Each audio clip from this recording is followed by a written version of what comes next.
The rain hadn't stopped for 3 days. Ash fell like snowflakes from the scorched sky above what was once Earth's eastern defense perimeter, now just a charred husk of metal and bone. Drenched and broken, the land wore its defeat like a corpse draped in soot. Federation banners flapped above the remains of Fortress Bastion, tattered but still triumphantly high. Towering alien soldiers, black-helmed, lean-bodied, and radiating bio-armored menace, moved through the smoking rubble, their stride arrogant, methodical. The war, according to every Galactic broadcast, was over. Earth had fallen. Resistance was done. Humanity was a lesson in failure. One of the alien captains, encased in shimmering violet alloy, stepped onto the high ledge overlooking the wasteland. A bone-white smile split his reptilian face. "Primitive apes," he hissed his comlink. "They fought like beasts, angry, aimless, emotional. They burned fast and bright. Typical. But it's done. Let the record show. Earth fell in less than 9 rotations." Behind him, soldiers laughed, their voices like steel grating on bone. One of them kicked a burned-out helmet, charred black, scorched with an emblem that had once struck fear across planets. A trident, the mark of a Navy SEAL. Now it was just slag. Beneath the twisted remains of the forward bunker, in a pocket of collapsed ferrocrete and blood-slick soil, something stirred. Water dripped in rhythmic planks on a shattered combat mask. Beneath it, a face caked in dried blood and ash, eyes narrowed, breath slow, silent. Muscles tensed, cataloging pain. Broken rib, torn thigh, fractured left wrist. But breathing. Conscious. Alive. Chief Petty Officer Jack Ransom had never known surrender. Buried, wounded, abandoned, yes. But never broken. He pressed 2 fingers to the side of his helmet. Static. Dead channel. He didn't need it. SEALs weren't trained to wait for orders. They were the orders. A low growl echoed behind him. A shadow moved closer. For legs. A scarred muzzle. Ears pinned back. The dog limped into view. Ragnar, his war partner, a Rottweiler mix enhanced through unofficial channels. Illegal mods. The kind command never admitted to. "Still with me?" Jack rasped. The dog responded with a soft chuff, tail low, eyes locked on the gap above where alien boots tramped across the debris. Jack pulled his sidearm slowly, silently. He had 3 rounds. The rifle was ruined. The knife, however, still razor sharp. Titanium edge, human forged. He exhaled once. They think it's over. That was their first mistake. Ransom waited until the thudding steps faded. He didn't move yet. Not until he could hear the silence. True silence. SEALs moved in rhythm with death, not noise. He placed a hand on Ragnar's neck. The dog tensed, ready. Both had fought in 5 planetary theaters. Both had seen men melt under plasma fire. Both had buried teammates in alien dirt. Bastion was supposed to be their last stand. They were meant to die here. The Federation had made it official. But they'd forgotten rule number 1. Jack began crawling through the wreckage, using the twisted beams and scattered debris as cover. Every shift of metal echoed in his ears, but not one made a sound loud enough to betray them. Pain lanced his side with every movement. He gritted his teeth and pushed forward. They passed the corpse of Corporal Henders, half buried and scorched. His fingers still clutched the trigger of an empty weapon. His eyes, glassy, still faced the sky. Jack didn't speak, just reached down, took the dog tags, and moved on. Outside the bunker, the rain thickened, soaking the fields beyond the base. Wheat that had once fed colonies now bowed under the storm, stalks broken and muddy. It reminded Jack of Kansas, flat, endless, familiar. This battlefield had once been home. He emerged just beyond the outpost perimeter. The Federation patrols had grown lax. Predictable. Why not? From their perspective, Earth was already dusted. Ragnar froze. Jack followed his line of sight. Up ahead, two soldiers, tall, armored, and armed. They talked, oblivious. One gestured with a pulse carbine, laughing in a series of clicks and hisses. Jack took a knee behind a half-crushed cargo hauler. He closed his eyes, felt the weight of his breathing settle into pattern. One chance. Two enemies. No time for mistakes. He gave Ragnar a silent signal. Left flank. The dog vanished into the rain like smoke. 5 seconds later, the first scream broke through the downpour. Jack moved. Swift. Efficient. A blur from cover to contact. His knife slid between plates, under the arm, upward, into the lungs. The soldier collapsed without sound. The other turned, weapon raised. Too late. A single shot cracked from Jack's sidearm. Clean. Precise. Right through the alien's eye socket. Both bodies fell within 10 seconds of contact. Jack exhaled. Ragnar padded to his side, blood flecking his snout. Jack knelt beside the second corpse, rummaging through the belt. He pulled a data core, pulse batteries, and a comm scrambler. All useful. Most of all, he took the shoulder insignia, a command stripe. They would notice this one. He needed them to. He slipped back into the tall grass with Ragnar at his side. By nightfall, the Federation would realize they'd made a critical error. That not all humans were finished. That one of them still hunted. They had weapons. He had purpose. The rain fell harder. Thunder rolled across the broken plains. Somewhere overhead, a drone scout passed, but Jack remained unseen. He moved with purpose now, pain compartmentalized, mind locked in. His next target was the uplink station outside Sector 9. If he could hijack the signal, he could reach someone, anyone. Resistance cells weren't fully wiped out. They just needed hope. A sign. A spark. And he would be that spark. They would say Earth had no more soldiers. That humanity had been beaten. Let them. He reached the edge of the wheat fields, where Federation banners fluttered over a forward operating base. Lights buzzing, patrols lazy, guns idle. Ragnar growled again, low and warning. Jack grinned through the blood. "They're too comfortable," he whispered. He tapped the stripe he'd taken from the dead commander and held it up like a trophy. "Let's remind them what winning really costs." Then he vanished into the storm. The uplink tower loomed ahead like a spear of steel stabbed into the mud. It blinked red in the haze, a signal beacon for the Federation's forward command. Jack watched from the tree-line, soaked to the bone, mud up to his shins, eyes never blinking. 2 patrols circled the base, 6 soldiers each. Too many for a straight engagement. Too many for anyone but him. He crouched low, fingers buried in wet soil. His ribs ached with every breath, his thigh burned, and his wrist was little more than pain wrapped in gauze. None of it mattered. Pain was just a variable. Mission was constant. Ragnar pressed against his side, growling low. "I see it too," Jack murmured. A new arrival, taller than the others. The armor glinted with command etching, gold lines down the spine and forearms. Probably a comms officer or site leader. Perfect. Jack's mind worked quickly. The base perimeter ran on repeat surveillance, 12-minute loops. Guards rotated every third pass. That gave him 36 seconds between angles. The rain dampened heat signatures. Enough to hide him, but only once. He didn't speak to Ragnar. He didn't need to. They'd trained on this 100 times in atmospheres less forgiving than this one. Rain wasn't an obstacle. It was a gift. They moved at once. A single blur cutting through the field, avoiding the lamps, sliding beneath the motion nets.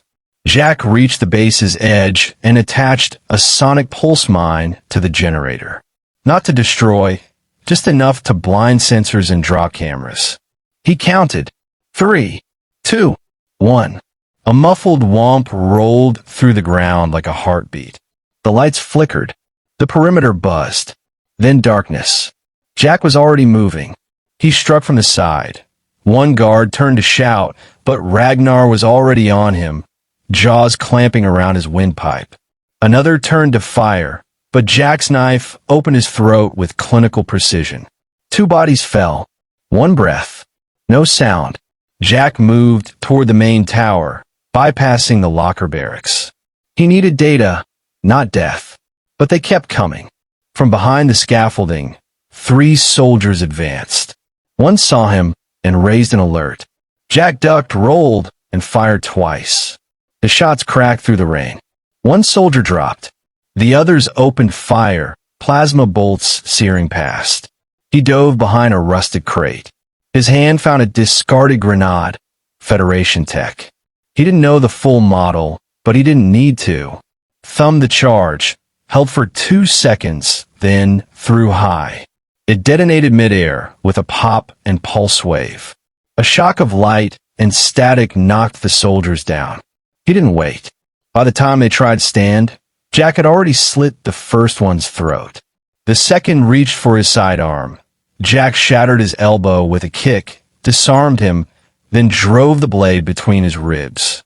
No words, just the wet collapse of a dying enemy. Blood steamed on the cold metal.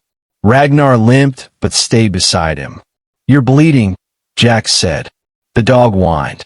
His flank was scorched from a stray blast. Jack pulled a vial from his pack. Sinskin. He sprayed the gel over the wound. Ragnar flinched, but held still. Good dog. Always had been. The tower's inner door beeped red as Jack reached it. Locked. He pulled the command insignia he'd taken and pressed it against the panel. Green light. Access granted. Inside, the air was cold, humming with server nodes and data terminals. Lights pulsed gently across alien screens. It reeked of oil, plasma, and something sour. Fear, maybe, or arrogance. He sat at the terminal, wiped blood from his eyes, and got to work. The Federation used a multi-tiered encryption protocol, biometric plus pattern recognition. Jack pulled the corpse of the comms officer from outside, laid the hand on the scanner, and forced the eye recognition using a field spanner. Brutal, but effective. The system chimed open. Files spilled across the screen. Deployment maps, troop rotations, colony suppression orders. But most importantly, resistance activity. Dozens of signals scattered across fringe planets. Not dead, just quiet. He found a link channel. Buried. Obscured under false tags. Someone had been trying to send something out, but the uplink had been overridden. He traced it. Origin point. Tantalus station. A resistance cell. He began rerouting. The system kicked back with security barriers. He bypassed with old Earth code. Illegal stuff built from before the war. Backdoor strings only the SEALs used. The screen blinked. Connection made. A voice buzzed through static. Repeat. If anyone can hear, this is Tantalus Resistance Node 3. We're under blackout. No supplies. No contact. Confirm if human. Jack leaned into the mic. This is Echo Zero, he said, voice rough but steady. SEAL protocol still active. Earth's not dead. Repeat. Earth's not dead. Rule number 1 applies. Silence. Then laughter. Human. Raw. Unfiltered. Goddamn, the voice said. Thought we were ghosts. You're not, Jack replied. But they will be. He uploaded full tactical scans, including weak points in the Federation's planetary supply chain. He knew they wouldn't win by force. Not yet. But they could bleed them. Sabotage. Whispered death. Psychological rupture. They're scared, Jack said. They just don't know it yet. Understood. We'll spread it. The ghost lives. The calm cut. The message, however, echoed in Jack's ears. The ghost. He liked that. Footsteps pounded behind him. Too late. A patrol, maybe alerted by the static burst. Jack turned, tossed a shock mine against the wall, and grabbed Ragnar. He sprinted through the side access door. The mine detonated with a concussive pulse, collapsing the hallway. Screams echoed behind them. He didn't stop running. Through the field again, zigzagging through the wheat. Plasma fire ripped overhead. One bolt seared past his face, slicing open his cheek. He kept going. They crossed the last hill, slid into the forest, and vanished under the cover of trees. By the time the Federation sealed the site, Jack was already miles away. Back at the tower, the broadcast continued. Glitched repeated.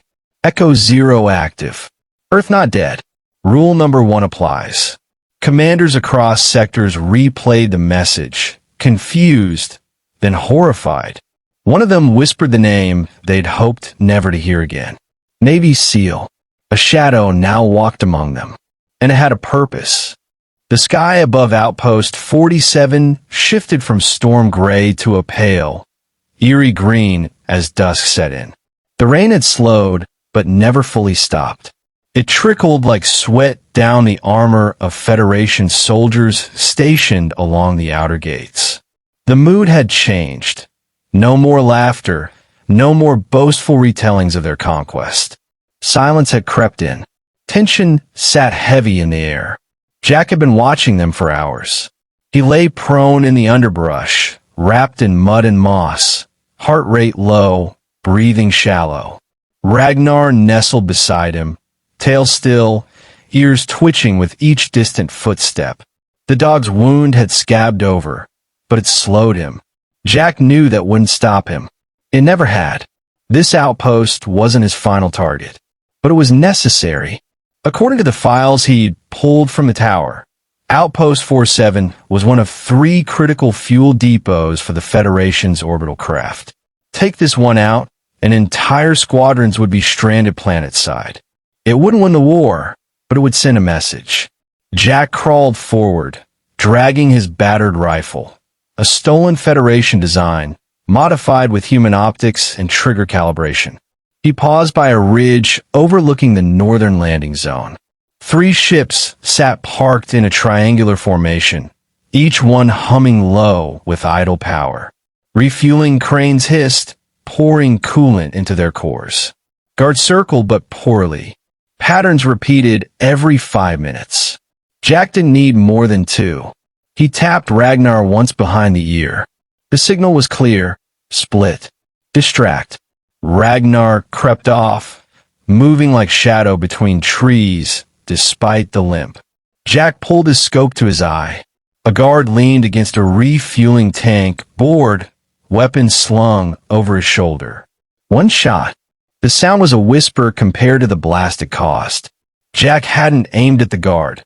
He'd aimed at the coolant pipe behind him. The tank erupted in a geyser of pressure and liquid nitrogen. The guard was flung backward, screaming, as alarm klaxons wailed across the compound. Red lights strobed. Confusion broke ranks. Then Ragnar struck. From the opposite flank, the dog charged, snarling, blood in his mouth and fire in his steps. He bit down on the leg of a soldier before disappearing into smoke. Jack used the chaos. He moved from the ridge, dropping into the compound, darting between crates and scaffolds. He avoided combat. There was no glory in unnecessary killing, only precision. He reached the command terminal near the fueling bay. Another officer, high-ranked by the looks of his insignia, was barking orders, flanked by 2 guards. Jack pulled a stun knife and advanced. He didn't hesitate. He slashed one guard across the back of the knee, then finished him with a strike to the throat. The second turned, too slow. Jack fired one silenced shot through the heart. The officer raised his hands. Jack grabbed him by the collar, slammed him against the terminal. Override codes. Now, the alien spat something in his native tongue. Defiance. Jack didn't flinch. He stabbed the stun knife into the officer's thigh, then twisted. Electricity surged. The officer screamed, hands twitching. I said now. Between gasps, the alien gave the sequence. Jack typed it in, locking down the station's refueling grid. All outgoing energy flows froze. The ships were now grounded, permanently unless they rebooted from orbit. Jack shoved the officer to the ground, weapons still drawn. The dog returned, panting, flank-stained. They had 30 seconds before the base realized what was happening. Jack dashed for the central fuel line. It snaked through the camp like an artery, thick, armored, but vulnerable in key junctions. He set charges. 3 points. Enough to cripple the compound, but not level it. As he armed the detonators, gunfire echoed. Federation's soldiers were mobilizing fast now. Too late. Too scattered. A voice barked orders across the camp's loudspeakers, panic breaking its usual coldness. We have a breach. Human contact. All units engage. Kill on sight. Jack gave the base one last glance, then detonated. The explosion was a deep, rising growl that erupted into a shockwave of flame and shrapnel. The fuel line ruptured, sending fire snaking through the compound like a hungry god. Secondary blasts tore through the air as coolant tanks ruptured, sending debris into orbit. Jack sprinted for the trilene, the heat licking his back. Plasma bolts hissed past him, but none found home. Ragnar barked once, a warning. A squad cut through the fire behind them, 6 soldiers armed with heavy rifles. Jack turned, dropped to one knee, and fired 3 rapid shots. 2 soldiers fell. He rolled sideways, pulled his knife, and closed the distance. He became a blur again. Steel met bone. Armor split. Screams cut short. 3 more down. Ragnar took the last one, jaws crushing the alien's throat as Jack reset his breathing. Then silence. The outpost behind them was an inferno. Jack pulled the comms beacon from his vest and activated the encrypted signal. Tantalus, this is Echo Zero. Outpost 47 down. Ships grounded. Enemy knows we're not extinct. The reply was instant. A woman's voice, hard and scarred by war. Copy, Echo Zero. That'll wake him up. You got a new fan in orbit. One of their generals just diverted a cruiser. Jack's eyes narrowed. That was faster than expected. Which cruiser? Designation Galactic. Flagship. They're pissed. Good, Jack said. He watched the smoke climb high into the clouds, blackening the horizon like a funeral pyre. They should be. Ragnar whined, blood dripping from his muzzle. Jack knelt, wiped it gently, and whispered low. One more job, then we rest. From orbit, the cruiser Galactic adjusted its trajectory. Inside, General Threx stood silent before a projection of the burning outpost. Behind him, 8 spoke quickly, fear threading their voices. It's not resistance, one said. It's a single operative. Human. Possibly SEAL class. Threx's golden eyes narrowed. A remnant. No, sir, another said. A ghost. He's calling himself Echo Zero. Threx turned slowly, fury etched into every line of his scaled face. Then we hunt a ghost. The hunt had begun, and Jack was waiting. Dawn broke over the dead forest like a blade of silver. The smoke from Outpost 47 still drifted across the horizon, muted now, fading. Jack sat on a crumbling satellite dish, watching the sun rise over scorched trees, his rifle across his lap, and Ragnar lying still beside him. The dog's breathing was shallow. The limp had worsened. He rubbed a hand down Ragnar's head, fingers rough but gentle. Almost done, he whispered. A faint signal buzzed in his earpiece. Tantalus to Echo Zero. The Galactic has landed. They're deploying a full battalion south of your last strike point. They're coming for you. Jack didn't flinch. He expected nothing less. When you burn a flagship supply lines, they don't send diplomats. They send monsters. He slid off the dish, boots crunching over frost-hardened dirt. Time to move. The terrain changed as he descended into the lower valleys. Blackened stumps gave way to broken ruins. Old human tech left from a lost colony. Twisted metal frames, rusted turbines, half-buried power cores. Earth had been here once, had bled for this place, then fled. Jack knew it well. This was where he'd buried the first two members of his team. He paused by the remains of a signal tower, placing a palm against its frame. Beneath the soil, he'd carved their names into the collapsed support beam. Haynes, Keller, both dead in the first year of occupation. He whispered their names, then moved on.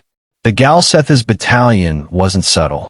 They'd landed hard, scorching a kilometer of forest, deploying walkers and patrol drones like they owned the planet. Jack watched from a ridge, eyes narrowing. They weren't searching. They were baiting. He counted 12 squads, fanned out in concentric circles. At the center, a field tent reinforced with plasma barriers. Command post. Inside it, Threx, the Butcher Bastion. Jack remembered the name from reports. He'd personally ordered the orbital bombardment of 3 human refugee ships. Jack wasn't here to run. He was here to end it. He waited until dusk. Then the rain returned. Light at first, then steady. Just enough to drown sensors again. He moved. No grand entrance. No sniper shots or explosions. Just shadows slipping through lines, silent and methodical. He avoided patrols, scaled the side of a broken crawler for elevation, then dove from the top into the center camp's perimeter. A silent takedown of a guard, disabling a drone with a magnetic scrambler, cutting the side of the command tent and slipping in like a ghost through canvas. Inside, the air was warm and humming with layered screens. Threx stood over a console, his back turned, armor plated in iridium with black cloth beneath. He was taller than Jack expected, broader. Jack aimed his weapon and spoke flatly. Rule number 1. Threx turned slowly. He didn't seem surprised. I wondered when the ghost would appear. Jack didn't fire. Not yet. You bombed refugee ships. You murdered unarmed families. They were humans, Threx said. You mistake survival for cruelty. We did what was necessary. Jack's voice dropped lower, colder. So will I. But before he pulled the trigger, the lights flickered, and the tent was ripped open by a shockwave. A stun blast. Jack was thrown back, disarmed, ears ringing. He rolled onto his side, dazed, as 2 elite guards rushed in, pinning him. Threx approached, unsheathing a blade made of black alloy. I expected more from your kind, he muttered. The last of the SEALs, reduced to this? A saboteur, a scavenger. Jack coughed blood but grinned. You forgot rule number 1. Threx tilted his head. And what is that? Jack nodded toward the console behind him. Never assume I'm alone. Outside, Ragnar attacked. The dog, bleeding and half-limping, broke through the outer line like a fury. He triggered the auto-sensor mines Jack had planted hours earlier. Small but precise charges designed not to kill, but to disrupt. 6 of them detonated. In the confusion, the comms panel Jack had rigged before infiltration went live. From the eastern ridgeline, the forest came alive. Resistance fighters. Dozens. Humans.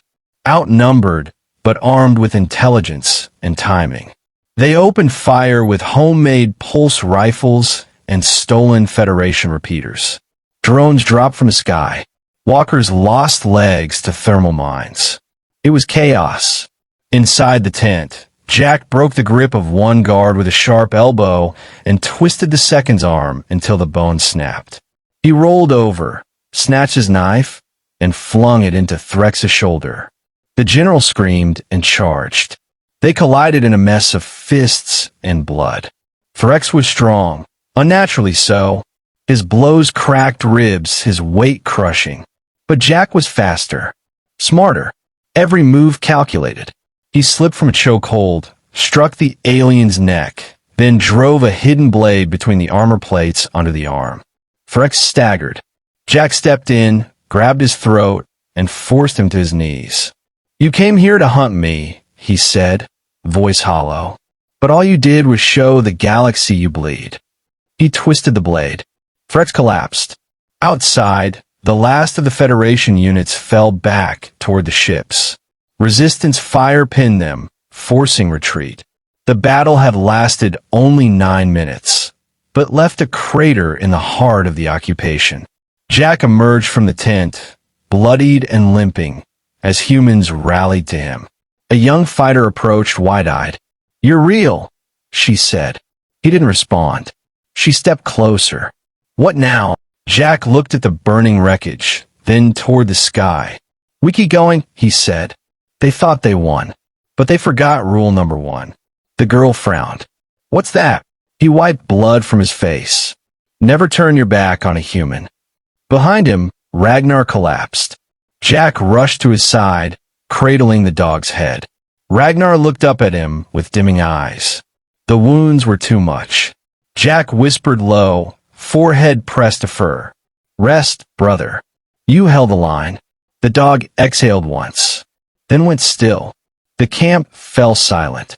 Later, when the fires had died and the resistance had salvaged what they could, Jack dug a grave beneath the oldest tree in the valley. He marked it with Ragnar's tags, hanging from a bent blade stuck into the earth. He didn't speak. He simply stood there, staring. Tantalus sent a new signal the next day. Echo 0. Your message reached 11 colonies. The uprising has begun. He answered with only 3 words. Then let it burn. In orbit, Federation Command listened to the reports.